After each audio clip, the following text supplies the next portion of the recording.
ఈ రోజే శనీశ్వర జయంతి అండి. అనగా 6 జూన్ 2024 గురువారం నాడు వచ్చింది. ఈ రోజు ప్రతి ఒక్కరు కూడా ఉదయం కానివ్వండి లేదా సాయంత్రం కానివ్వండి శనీశ్వర స్వామి వారి యొక్క దర్శనము కంపల్సరీ చేసుకోండి. ఓకేనా? మరియు ఆంజనేయ స్వామి దర్శనము కంపల్సరీ చేసుకోవాల్సిందే.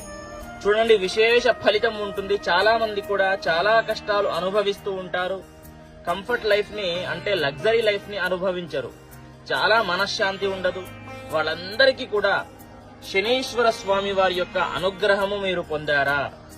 కంఫర్ట్ జోన్ లో ఉంటారు, చాలా లగ్జరీ లైఫ్ ని అనుభవిస్తారు, మనశ్శాంతి ఉంటుంది, విశేష ఫలితం ఉంటుంది. ఏదైనా సరే శని చాలా అంటే ఒక్క జాతకంలో, ఒక మనిషి జాతకంలో శని బాగుంటే అన్ని బాగున్నట్లే. అది గుర్తుపెట్టుకోండి. కాబట్టి ప్రతి ఒక్క